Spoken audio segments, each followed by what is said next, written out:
Sa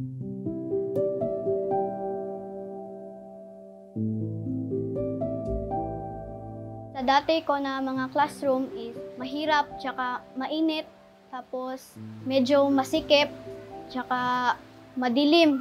Minsan po ay nababasa kami ng ulan dahil basag-basag po ang aming bintana. Ano pa, meron pa? Nung dumating ako dito sa social hall, dinivide lang yun sa tatlo, ako yung nasa gitna. Kapag may klase ako, yung katabi ko may klase din. Ingay, init, ulan, walang dingding na maayos, walang teacher stable. Diskarte ng teacher kung paano mo kukunin yung attention ng students kapag ganyan yung classroom situation.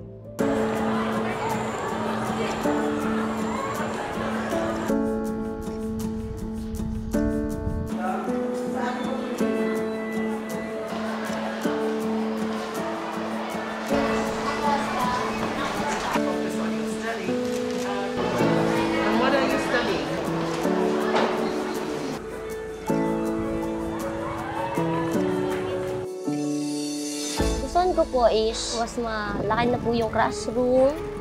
Noon po, nag-aantayan po kami para maka-CR, pero ngayon po may perspective na po na CR for boy and girl. Meron na po kami electric fan at ilaw, hindi na po madilim. Kaya nagustuhan ko po ang eskwelahan ni ito. Maganda po dahil hindi kami nababasa ng ulan. Nakaka-concentrate ako sa pag-listen sa aking teacher kasi fresh po dito ang air, nakabalaki ang mga bintana. Dati kasi na classroom namin is naaabutan ng baha. Dito sa classroom namin ngayong grade 6, mataas na. Yung iba doon is mataas na yung tubig. Pero dito is patuloy kami sa pag-aaral. Sa mga panahon ng mga sakuna, mga kalamidad, dahil ito ay typhoon-proof, ito yung palagi napupuntahan ng mga IDPs, internally displaced people. Ito rin yung mga palaging ginagamit nila na shelter during the calamities. They ask permission first. Oh yes, you are very much welcome. Actually, the purpose of this building is to help the community to be safe because they feel that they are safe here. We welcome them. Simula nung nakapasok siya ng school, parang gumaan po yung loob ko. Iniisip ko na may katuwang na ako paano siya turuan doon sa mga bagay-bagay. Simula nung nandito kami, mas marami kaming nagagawa para sa mga bata. Yung life skills nila, very important. Nung dumating po itong building, sobrang saya po namin. Maraming mga learners po kaming nahikayat na pumasok dito. Halos everyday, wala pong nag-a-absent ng mga bata.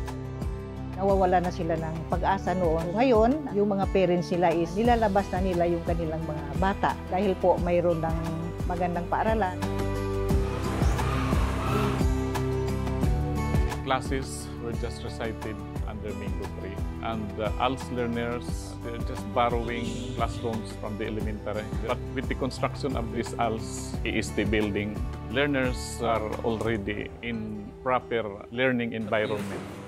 Nung start na po kami ng pag-aral dito, napawaw ako kasi kumpleto. Nagpapasalamat din ako sa ALS dahil nagbigay po sila ng libreng mga kagamitan na walang bayad na pinahihiram ng mga estudyante.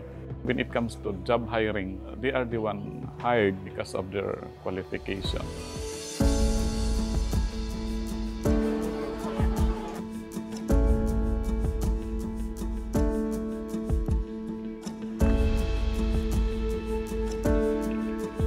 Malaking factor nga po yun, pagkakaroon nila ng magandang classroom para po sila ganahang mag-aral, ganahang pumasok yung Thank you for giving us the opportunity to have this kind of building to accommodate all the children with special needs. Sobrang generous po ng Australian government at saka PBSP na bigyan kami ng ganito at maibigay namin lahat ng makakaya namin sa mga bata.